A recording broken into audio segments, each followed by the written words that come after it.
Do you want to develop an out pitch? Stop focusing on the pitch names and start focusing on pitch effectiveness. The goal is to get hitters out. Look at your arsenal. What pitches would go well with it? How do your pitches currently move?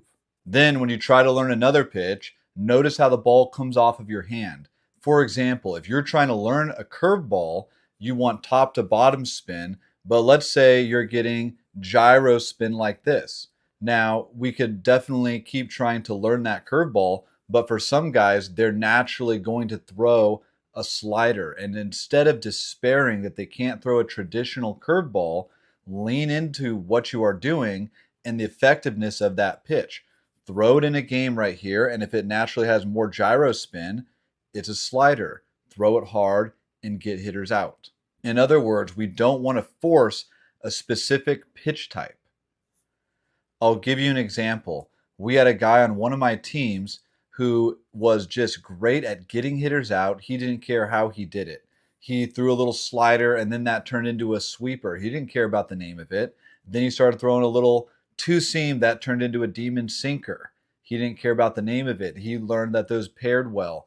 Then he started throwing a knuckleball, and it wasn't really a true floating knuckleball that danced everywhere. It just tumbled in there. But then he saw hitters weren't hitting it. And so he learned to get hitters out however he could. Another example is the changeup.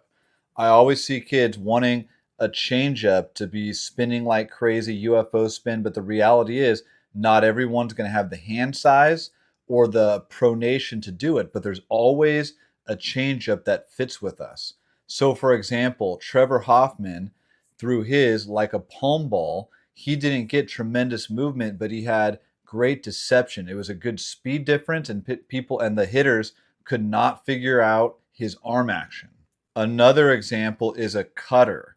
Some guys are going to throw a true cutter like Mariano Rivera, where it's only cutting a couple of inches, but it looks exactly like a fastball and moves at the last second. Other guys, it's going to basically be a hard slider. Should we despair?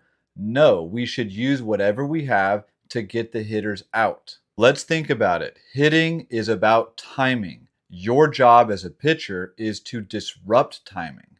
You disrupt timing and you get movement at the last second, and that makes hitting extremely difficult. So don't stress about the names of the pitches you throw.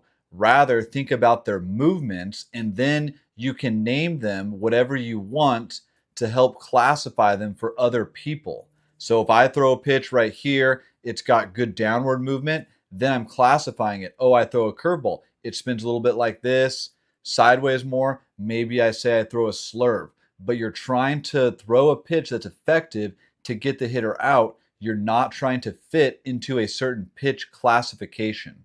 If you want more information on pitch design and how to become a better pitcher, please give me a follow.